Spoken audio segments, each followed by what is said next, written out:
पूर्णपणे पाळल्या पाहिजे. That is why what mean having human touch. As human beings are not separated from their emotions and feelings, sender must not go on imposing his or her views on receiver. रिसिव्हरला एक बिचारे creatures असं समजून त्यांच्यावरती खूप जास्त मेहनत किंवा खूप जास्त इन्फॉर्मेशन लादली नाही पाहिजे. ह्युमन टचने विचार करायचा आहे की किती सर्व्हाइव्ह किंवा सस्टेन करू शकतो एखादा व्यक्ती एखादी इन्फॉर्मेशन दिल्यानंतर, आणि त्याच प्रमाणे पुढचं जे काही रेशो किंवा प्रपोर्शन आहे ते वाढत ठेवलं पाहिजे. This is what human touch. Understanding of human nature. If someone is not able to understand things after telling in number of times, खूपदा सांगितल्यानंतर सुद्धा एखाद्या व्यक्तीला एखादी कन्सेप्ट कळत नाहीये, त्यांना थोडं साईड ट्रॅकला न्या and help them out to study or prepare in that particular material or matter.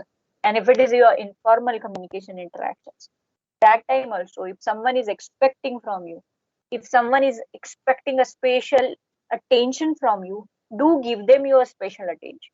एखादा व्यक्ती जर का तुम्हाला असा विचार करत असेल की या व्यक्तीने आपल्याला स्पेशल अटेन्शन दिलं पाहिजे, आपल्या ज्या काही समस्या आहेत त्या ऐकून घेतल्या पाहिजे, त्यावेळेला त्या व्यक्तीचं ऐकून घेणं is also a kind of human nature.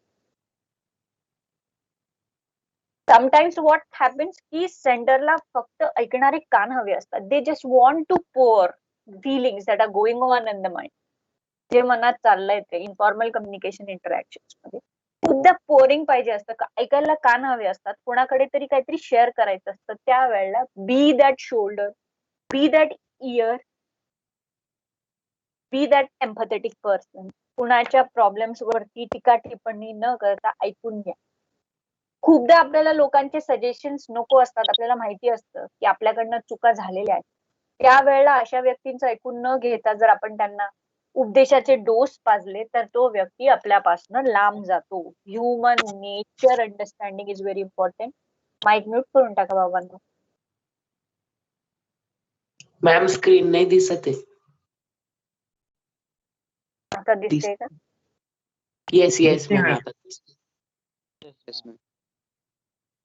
Okay, so this is what consideration means, that you must consider to whom you are getting interacted with.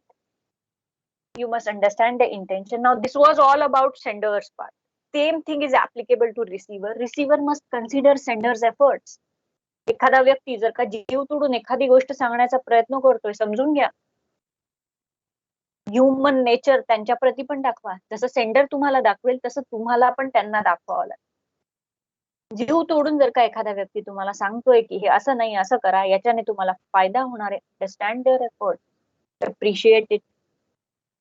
जेव्हा जेव्हा एखादा व्यक्ती आपल्यासाठी निर्व्याजपणे एखादं काम करतो, प्रयत्न करतो, त्यावेळेला आपल्याला त्या व्यक्तीला अप्रिशिएट करणं ही आपली कन्सिडरेशनचा part.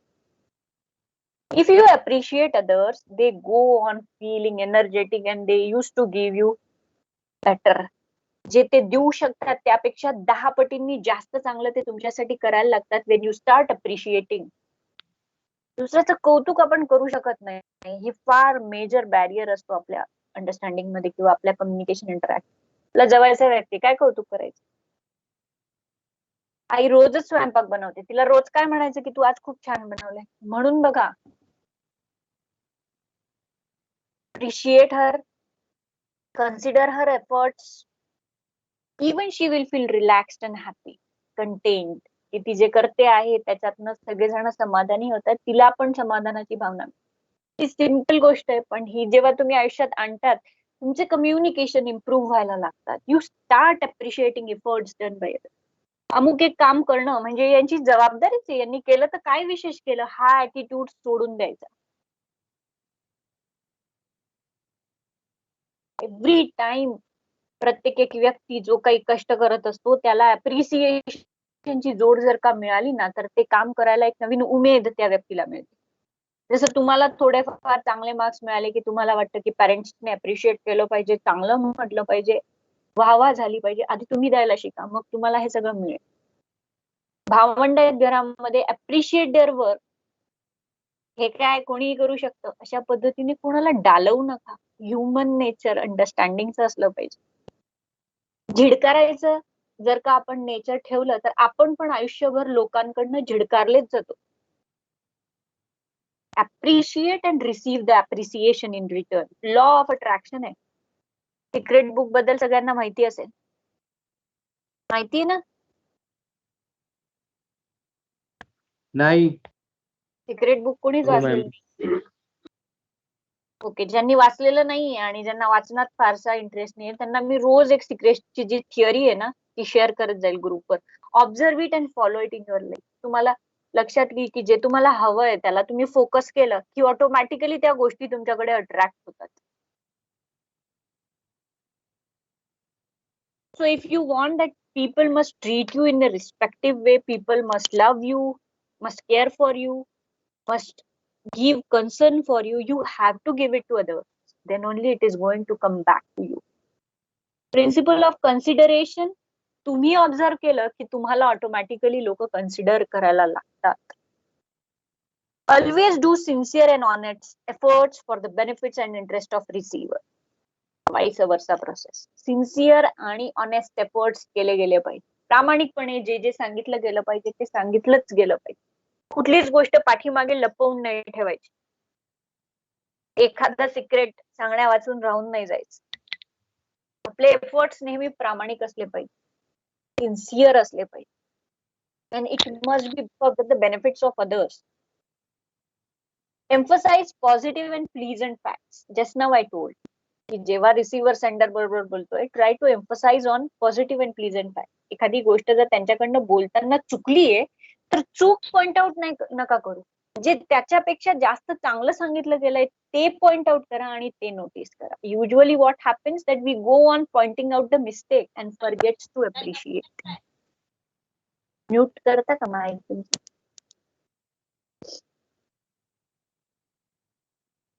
So this is what going to happen if you are not observing the principle of consideration. Efforts honest असले पाहिजे, सिन्सिअर असले पाहिजे आणि त्याचबरोबर तुम्हाला सेंडरला अप्रिशिएट करावं लागेल. रिसिव्हर सेंडरच्या प्लीजंट आणि पॉझिटिव्ह फॅक्ट्स त्यांच्या लक्षात आणून दिल्या तर ते आणखीन जास्त एनर्जेटिक फील करतात to have a communication with you. घेऊन बघा या सगळ्या गोष्टी. कम्युनिकेशन मध्ये हे सगळे प्रिन्सिपल्स आणून बघा. तुमच्या लक्षात यायला लागतं की खूप कम्युनिकेशन जे ते इझी आणि टॉलरेबल होतं. तुम्हाला ते असं कंटाळवाणं, रटाळ, बोरिंग होत नाही. ना तुम्हाला होतं ना तुमच्या सेंडरला होतं. कुणीतरी डीप आणि डम लोकांबरोबर मी बोलतोय, ज्यांना बोलता येत नाही, ऐकू येत नाही किंवा कुठल्याही प्रकारचे इमोशनल रिफ्लेक्शन्स नाहीत, अशा व्यक्तींबरोबर मी कम्युनिकेट करतो आहे अशी भावना उरत नाही. साहजिक असे कम्युनिकेशन इंटरॅक्शन रिसिव्हरच्या जास्त फायद्याचे असतात as compared to sender. Have you understood the principle of consideration? Yes, ma'am. Yes. इथे कोणी कोणाला कन्सिडर करायचंय? सेंडरने रिसिव्हरला आणि रिसिव्हरने सेंडरला. फक्त दोघांनाच कळालंय का? बाकीच्यांना कळालं नाहीये? Yes, Yes, ma'am. Yes, ma'am. Okay. Yes, ma'am. So now we are going to move towards a fourth principle, that is concreteness. Concrete म्हणजे काय? Being specific, being definite, being vivid than vague. Vague म्हणजे confused. कुठलीही गोष्ट सांगताना करताना आपल्याला specific राहायला जमलं पाहिजे. डेफिनाइट गोष्टी सांगितल्या गेल्या पाहिजे. प्रत्येक एक गोष्ट जी आहे ती विविड वेनी, स्पष्टपणे, क्लिअरली केली पाहिजे. कन्फ्युज मेसेजेस द्यायचे नाही आणि कन्फ्युज्ड मेसेजेस घ्यायचे पण.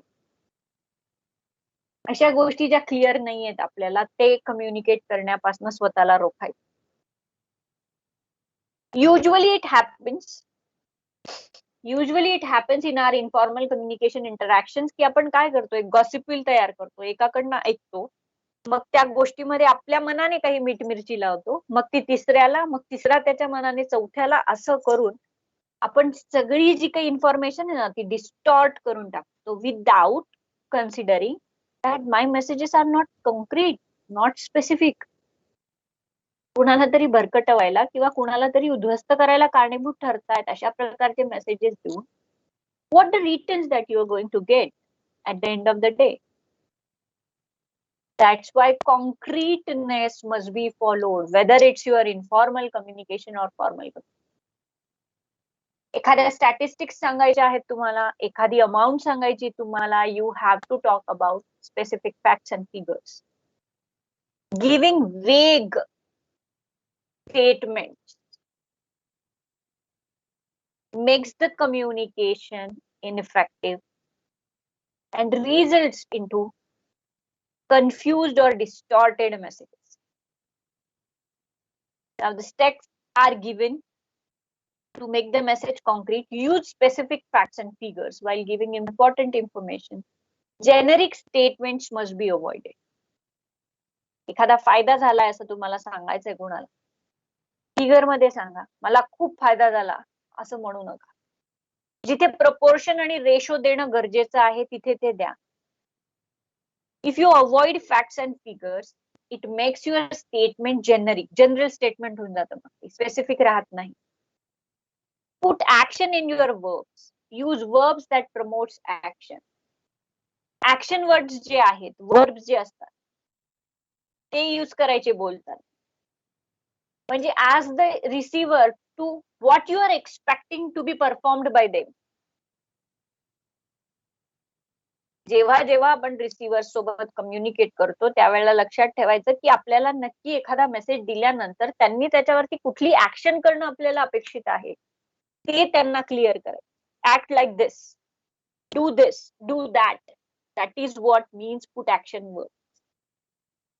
याच्याने कॉन्क्रीटनेस कसा येतो, कारण की रिसिव्हरला पण कळतं की अमुक एक मेसेज मिळाल्यानंतर मला नक्की काय करायचंय, कुठला विचार करायचा आहे, कुठली ऍक्शन करायची आहे किंवा कुठले रिॲक्शन्स आणि रिस्पॉन्सेस द्यायचे, याच्यासाठी रिसिव्हर मेंटली प्रिपेअर राहतो. That's why action words must be put whenever you are giving any message. Choose vivid image building words. समजा एखादं थिओरॉटिकल एक्सप्लेनेशन जर का चाललेलं आहे तर त्यावेळेला असे वर्ड्स सिलेक्ट करायचे की जेणेकरून ऐकणाऱ्यांच्या मनामध्ये एक इमेज जी आहे ती बिल्ड होईल,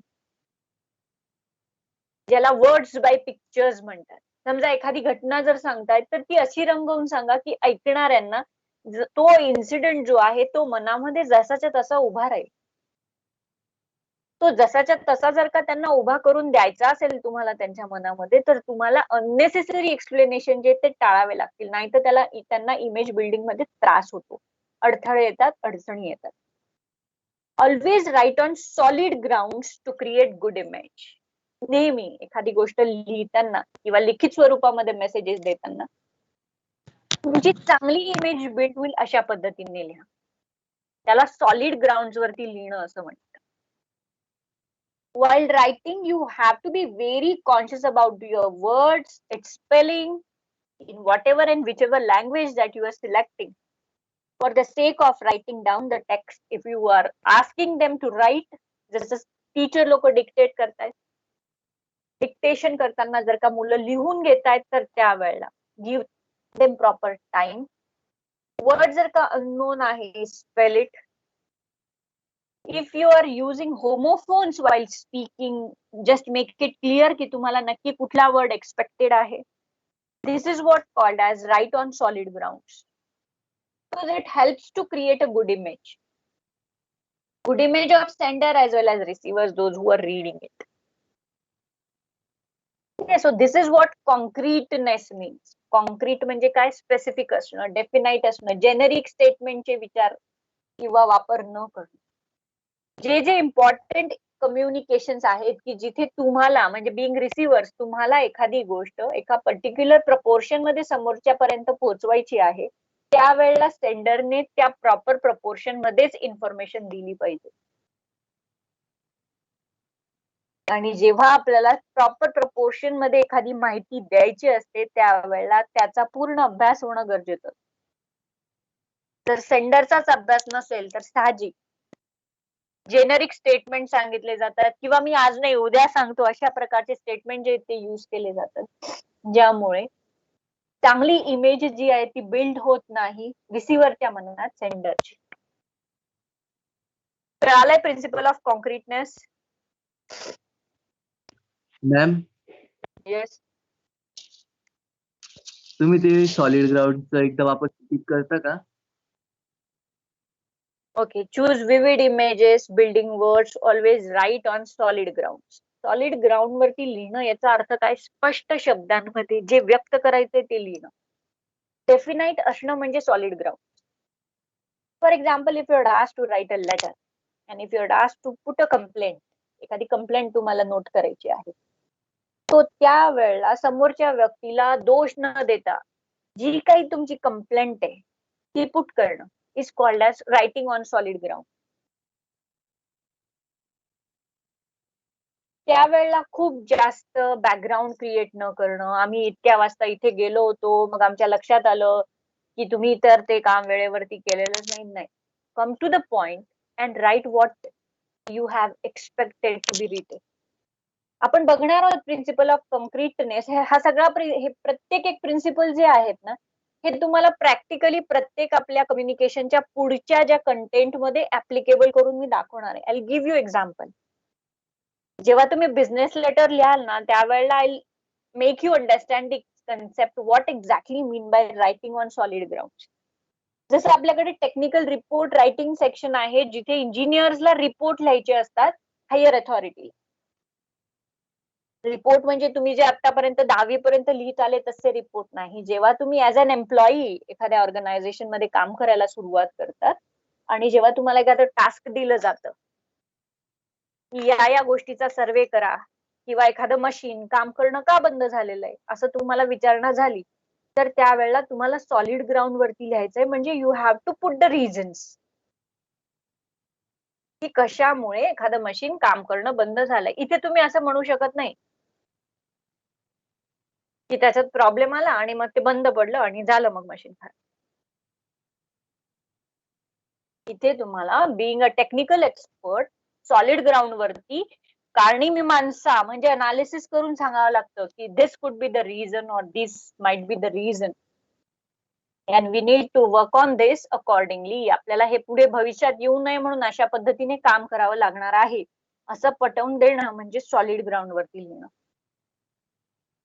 समजा तुम्ही एखादं तुमचं प्रॉडक्ट सेल करताय, तर तुम्ही बघत असाल त्या प्रॉडक्ट बरोबर त्याच्या इन्फॉर्मेशनचं ब्रोशर येतं, माहिती पुस्तिका येते, येते की नाही?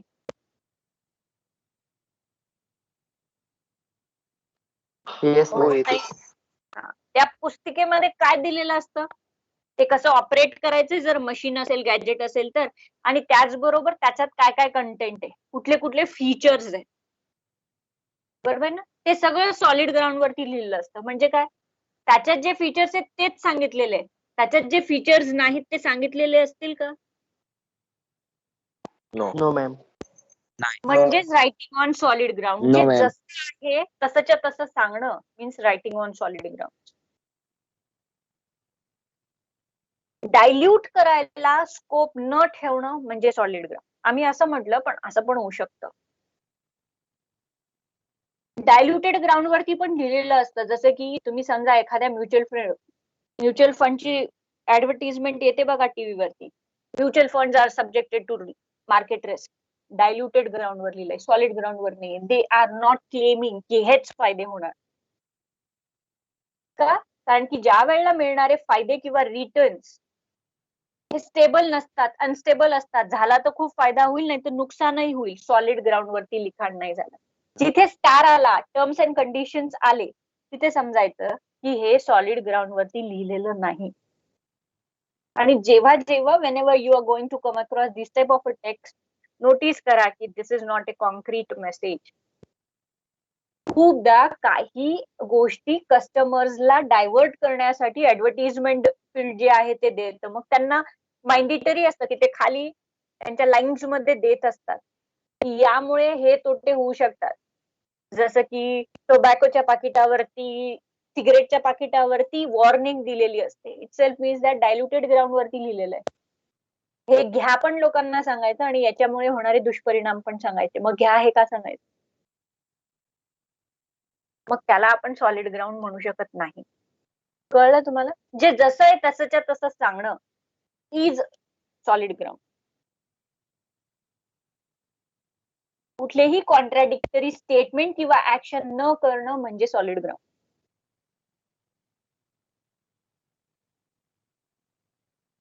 कळालं? Yes, ma'am. Yes, ma'am. हो teacher. Now we will go towards the ma'am. next principle, that is principle of clarity. Clarity असली पाहिजे आधी सेंडरला आणि मग रिसिव्हरला. Clarity means being simple, clear and easy to understand. Before giving you details of this principle, I have to ask you, just for the sake of like, you might have experienced in number of teachers while teaching.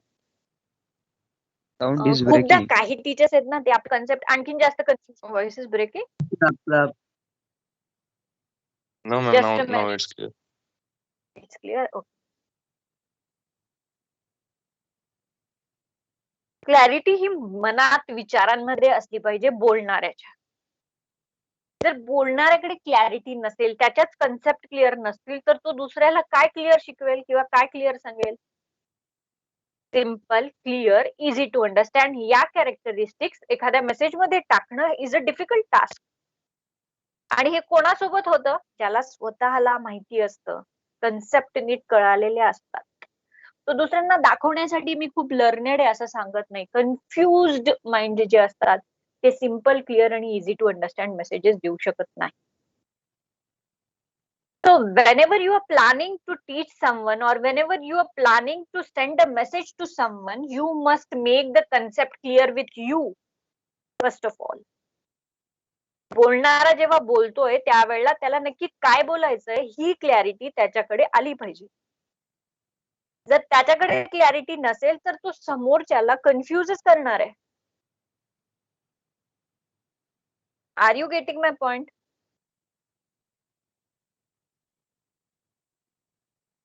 Yes, ma'am. समजा एखादा technical subject एखाद्या टीचरलाच नीट कळालेला नाहीये, basics कळालेले नाहीयेत किंवा त्यांना स्वतःलाच ते रटाळ आणि कंटाळवाणी वाटताय, तर ते त्यांच्या रिसिव्हर साठी इंटरेस्टिंग बनवू शकतील का? किंवा ते सिम्पल किंवा क्लिअर करण्याचा प्रयत्न करू शकतील का? नाही. They go on confusing, they go on round and round and round and around that subject and topic and receivers will remain in state of confusion only.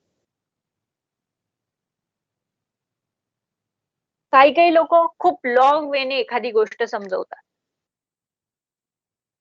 जे इझी वेने सांगितलं जाऊ शकतं ते अनेक मेथड्सने, अनेक थेरॉटिकल स्टेप्सने समजावून सांगतात. कन्फ्युजेस द रिसिव्हर. आणि जे काम कमी वेळेत केलं पाहिजे ते कमी वेळेतच केलं पाहिजे. स्मार्ट वर्क जे ते स्मार्ट वर्क झालं पाहिजे. तिथे कशासाठी बुल वर्क करायचं जिथे गरज नाहीये ते. आणि ही क्लॅरिटी सेंडरला असली पाहिजे की कुठे समोरच्याला आपल्याला मेहनत करायला लावायची आहे, स्मार्टली किंवा ढोरवेने. But if this clarity is not with the sender himself or herself, they are going to confuse their receiver. Receiver won't be able to understand the importance of the topic they are learning. प्रत्येक एक गोष्ट मी तुम्हाला teaching लर्निंगला connect याच्यासाठी करून देते की these are like real life examples that you experience on a daily basis. काही लोकांचं बोलणं कळतं, काही लोकांचं बोलणं कळत नाही. आपल्या लक्षात येतं की हे लोक ना सिम्पल करून नाही सांगत आहे, काहीतरी वेगळंच सांगताय, आणखीन यांनी यांची पद्धत बदलली पाहिजे. हे ऐकताना आपल्या लक्षात येतं की नाही? Yes, ma'am. Yes, ma'am. Itself Yes, is that ma'am. clarity is not teacher. there Yes, with the ma'am. sender.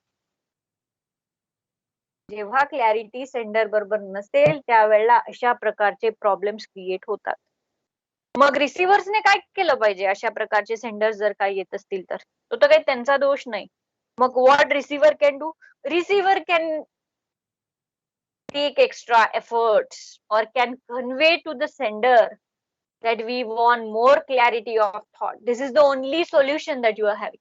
Either prepare by your own स्वतःच त्या सब्जेक्टला अभ्यास करा किंवा मग सेंडरला कन्वे करा दॅट वी वॉन्ट क्लॅरिटी आणि मग तुम्ही क्लिअर राहा की कुठल्या बाबतीत नक्की तुम्हाला ती क्लॅरिटी हवी आहे. Up to what extent you are expecting a clarity from your sender that you must make able to clear. Following steps can bring clarity in messages. Choose short, familiar and conversational words. एखादी जर का technical term आहे, technical जार्गन्सच खूप जास्त आहेत, तर मग त्यावेळेला ते वर्ड शिफ्ट करून फॅमिलियर आणि कन्व्हर्सेशनल वर्ड्स त्याच्यामध्ये टाकणं. कन्व्हर्सेशनल वर्ड्स म्हणजे असे वर्ड्स की जे कॉमनली सर्वांना माहिती असतात. Choose precise words than longer statement. खूप मोठे मोठे वर्ड्स नाहीत, सेंटेन्सेस नाहीत, तर असे सेंटेन्स स्ट्रक्चर की जे छोटे छोटे. Construct effective sentences and paragraph. Use of example, illustrations and other visual aids. एखादा टॉपिक जर का कठीण आहे आणि साधारण ते शिकवणाऱ्याला माहिती असतं की मोस्ट ऑफ द स्टुडंटला या पर्टिक्युलर एखाद्या टॉपिक वरती प्रॉब्लेम येतो, त्यावेळेला त्या ठिकाणी जास्त एक्झाम्पल्स देणं. इलिस्ट्रेशन म्हणजे स्पष्टीकरण आणि व्हिज्युअल एड्स म्हणजे अशा गोष्टी की ज्या व्हिडिओ थ्रू दाखवल्या जाऊ शकतात किंवा पिक्चर थ्रू दाखवल्या जाऊ शकतात. त्यावेळेला थेरॉटिकल एक्सप्लेनेशनच्या पाठीमागे न धावता मुलांच्या डोळ्यासमोर जर काही व्हिज्युअल्स असतील त्या कन्सेप्टला किंवा त्या फिगरला किंवा त्या टॉपिकला समजून घेण्यासाठी, तर ती फिगर डोळ्यासमोर ठेवा, कारण व्हिज्युअल एड्सने जी काही इफेक्टिव्हनेस आहे ती अचीव्ह केली जाऊ शकते. पण नुसतेच व्हिज्युअल इफेक्ट्स आहेत आणि वर्डी एक्सप्लेनेशन नाहीये, तर त्या केसमध्ये सुद्धा रिसिव्हर्स कन्फ्युजन मध्ये राहतात. सो प्रॉपर मिंगलिंग, योग्य समीकरण असलं पाहिजे व्हिज्युअलायझेशनचं आणि explanations. Because this is what going to make the effective messages as well as effective sentences or statements or paragraph. Okay, that is what clarity means. समजलंय सर्वांना? Yes, ma'am. Yes, ma'am. Yes, ma'am. Yes, ma'am. Ma'am. Now the next principle is principle of courtesy. Courtesy चा अर्थ काय? Courteous असणं म्हणजे काय? Polite असणं. मी आता पण सांगितलं तुम्हाला की जेव्हा तुम्ही घरात लहानांशी बोलतायत म्हणजे त्यांना उद्धटपणे उत्तरं देणं, त्यांचा अपमान करणं, त्यांच्याशी अपमानकारक वेने बोलणं, या गोष्टी जर तुम्ही फॉलो करत असाल तर त्यांना तुमच्याबद्दल प्रेम आदर राहत नाही, राहूच शकत नाही. तुम्ही स्वतःवरनं बघायचं. जेव्हा जेव्हा आपण अधिकारात असतो ना, जेव्हा जेव्हा आपण पॉवरफुल असतो, त्यावेळेला ह्युमन टेंडन्सीमुळे आपल्यात हे येतं की आपल्याला स्वतःला आपण एक्स्ट्रॉर्डिनरी फील करतो किंवा थोडं सक्सेस मिळाल्यानंतर पण लोकांच्या डोक्यात हवा जाते, मग ते दुसऱ्यांना चांगलं ट्रीट करत नाही. अशा प्रकारच्या गोष्टी जर आपल्या कम्युनिकेशन मध्ये येत असतील तर we give birth to ineffective communication. लोक आपल्याला अप्रिशिएट नाही करत. सक्सेसफुल आहे पण डाऊन टू अर्थ आहे तर त्या व्यक्तीला अप्रिशिएट केलं जातं, पण सक्सेसफुल आहे आणि इगोइस्ट आहे, people are going to avoid you because you are not the only one on the universe. Number of people used to get the success. तर आपण डबक्यात राहतो आणि आपल्याला वाटतं की आपणच सगळ्यात मोठी बेडकी आहोत आणि बाकीच्या बेडक्यांनी आपल्याला फक्त आपलं कौतुक केलं पाहिजे आणि आपण त्याचा इन्सल्ट केला पाहिजे. असं जर असेल तर आपले मेसेजेस इनइफेक्टिव्ह होतात. Courtesy means being aware not only of the perspective of others, perspective म्हणजे विचार, but also their feelings. हे काय विचार करतात याच्याबद्दल अवेअर राहणं गरजेचं नाही, तर त्यांच्या भावना काय आहेत याचा विचार करणं म्हणजे courtesy. Be polite, thoughtful and appreciative. जे मी वारंवार सांगते, अप्रिशिएट करायचंय दुसऱ्यांना, पोलाइट राहायचंय. If you committed a mistake, चूक झाली, तुम्ही मोठे असाल, लाख मोठ्या हुद्द्यावर असाल, पण जर का तुमची चूक होते, accept it and be sorry for that. Use of harsh words and negative traits must be avoided. दुसऱ्याला अपमान करू नका. खूप बॉस बघा तुम्ही, जर का ते स्कोल्ड करत असतील त्यांच्या एम्प्लॉईजला, अशा बॉसच्या प्रती सगळेजण हेट्रेड डेव्हलप करतात. इव्हन टीचर्स, रागवत असतील खूप जास्त, सारखं सारखं घालून पाडून बोलत असतील, तुम्हाला कळतच नाही, तुम्हाला अक्कलच नाही आणि तुम्हाला एवढं साध्या गोष्टी कळत नाही आणि मग तुमचं कसं होणार आहे, असं निगेटिव्ह वेने जर का तुम्हाला बोलत असतील, तर you reject the messages given bye such people who go on insulting you. जे तुमचा इन्सल्ट करतात असे लोक तुम्हाला चालत नाही, आवडत नाही, कोणालाच आवडत rather. Use of thank you and sorry in conversation means being courteous. If you commit a mistake, accept it wholeheartedly and always express feeling of gratitude. कुणी आपल्यासाठी थोडंसं काही काम केलं, don't forget to mention your thanks, your gratitude. खूपदा आपले लोक आहेत म्हणून मग आपल्याच आईला काय थँक्यू म्हणायचं, आपल्याच भावंडांना काय थँक्यू म्हणायचं म्हणून आपण ग्रॅटिट्यूड एक्सप्रेस करत नाही. पण आपल्याकडे जे काही आहे ना, ते इतरांपेक्षा कम्पेअर करून स्वतःला कमी लेखण्यापेक्षा जे आहे त्याच्या प्रती थँकफुल राहणं is feeling of gratitude and this gratitude is very important. जर तुम्हाला तशी आभार मानावेसे वाटत नसतील, itself means that you are lacking somewhere in effective communication. Use expressions that shows respect. खूप जण टीचर्सच्या पाठीमागे ती, तो असं म्हणतात. तो रिस्पेक्ट जो तुम्ही द्यायचा असतो ना, तो त्यांच्यासाठी नसतो अजिबात. तो रिस्पेक्ट तुमच्यासाठी असतो. तुम्ही जितकं समोरच्याला रिस्पेक्ट करतात ना, तितके त्याचे मेसेजेस तुम्हाला हवेहवेसे वाटतात. तिला काय लागतं सांगायला, असे टीचर्स बद्दल जे बोलतात ना, ते लोक टीचरचा रिस्पेक्ट करत नाही. ज्या व्यक्तीचा तुम्ही रिस्पेक्ट करत नाही ना, त्यांच्याकडनं येणारे मेसेजेस तुमच्यासाठी पुअर, कमी लेखतात तुम्ही त्या मेसेजेसला आणि मग तिथे तुम्ही इग्नोर करतात, निग्लेक्ट करतात, कॉन्सन्ट्रेट करू शकत नाही. So respect all your speaker not for themselves. तुम्ही एखाद्याला पाठीमागे शिव्या देताय, त्या व्यक्तीला काहीच फरक पडत नाही, पण त्या शिव्यांमुळे कुठेतरी तुम्ही तुमचं कम्युनिकेशन इंटरॅक्शन खराब करता. टीचर्सला आरे कारे करून, त्यांना क्रिटिसाइज करून तुम्ही तुमच्या कम्युनिकेशन मध्ये बॅरियर, एक भिंत उभी करता. आणि तुम्ही जेव्हा असं ठरवून टाकतात की ह्यांना काहीच कळत नाही आणि ह्यांना काही येत नाही, त्यावेळेला तुम्ही स्वतःसाठी खूप मोठा प्रॉब्लेम क्रिएट करून ठेवतात. So you have to show respect. Polite expressions to communicate respect for the receivers must be used. Being receivers, जसं तुम्हाला पोलाइटनेस दाखवायचा आहे तसाच सेंडरला सुद्धा समोरच्याचा अपमान जरी करायचा असेल तरी तो गोड बोलून. रागवणं, डाफरणं, वाटेल तसं बोलणं, तोंडात येईल त्या पद्धतीने मुक्ताफळं उधळणं is not at all a solution. Choose non discriminatory expression, जसं की आपण द्रोणाचार्याच्या एक्झाम्पल मध्ये बघितलं. नॉन डिस्क्रिमिनेट म्हणजे फरक नाही करायचा रिसिव्हर्सला. Treat all in a one way, in one order. सगळे स्टुडंट्स आहेत, काही एक्स्ट्राऑर्डिनरी आहे म्हणून फक्त त्यांना फोकस करायचा आणि बाकीच्यांना कमी लेखून त्यांना दुर्लक्ष करायचं, असा जर का एखादा सेंडर करत असेल, साहजिक जे दुर्लक्षित घटक असतात ना, त्यांना त्या कम्युनिकेशनचा पार्ट असल्यासारखं वाटत नाही. मग त्यांना असं वाटतं जाऊ दे, ते त्यांच्याचकडे लक्ष देतात, त्यांनाच ऐकू दे, त्यांना शिकू दे.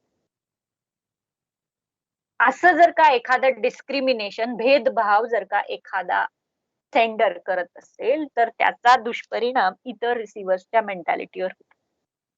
Equal treatment to each receiver regardless of gender, race, origin and physical feature.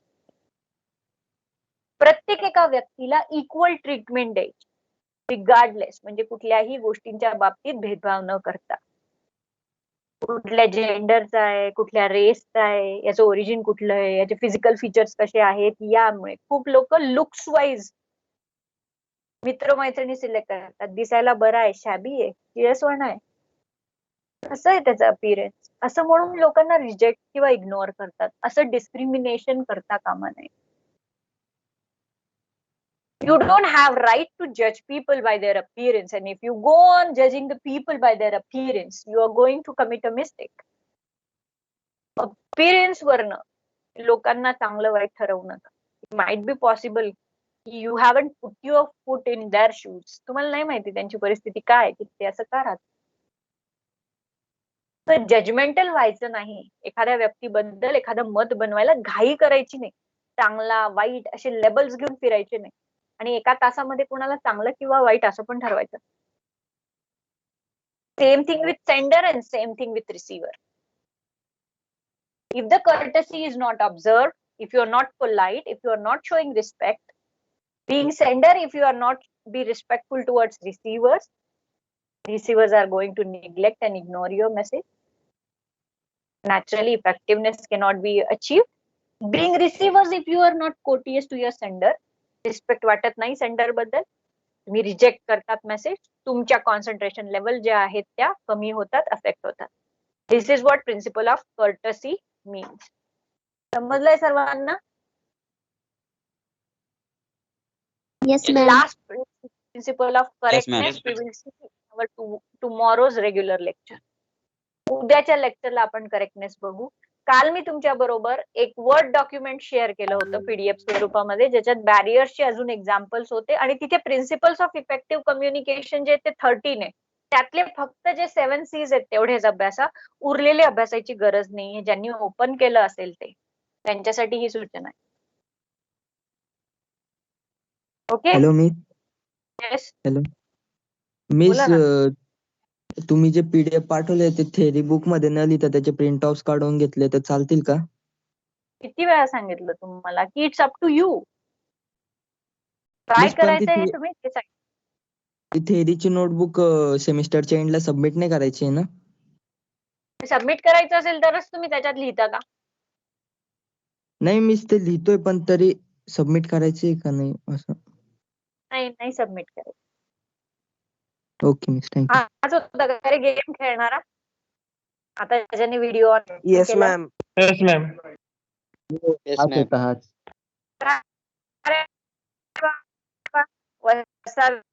Balaji, काय अडचण आहे तुला? रिपोर्ट करायचा का तुझा? पॅरेंट्सचे फोन नंबर आहेत तुमच्या आमच्याकडे.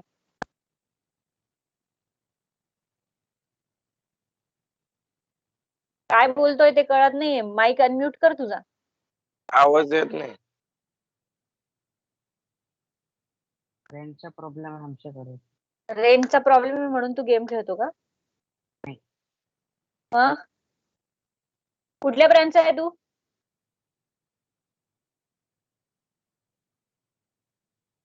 आवाज कुठल्या बरोबर ब्रँच नाही. कुठल्या ब्रँचचा आहे तू? मला येतोय आवाज- तुझा आवाज बरोबर. इथून पुढे जर मला दिसलं तुझं हे असं काही काम, तर मी तुझ्या पेरेंट्सला फोन करेल आणि मग मी तुला लेक्चरला अलाउ करणार नाही. ठीक आहे ना? ऍबनॉर्मल बिहेवियर करायचं नाही. करायचं असेल तर लेक्चरला यायचं नाही. Okay, we will stop over here. तुमचं नेक्स्ट लेक्चर आहे, so join in fast. Bye and have a nice day Yes, आहे. ma'am. Thank you, ma'am. Same to you, ma'am. Thank you, ma'am. Thank you, ma'am.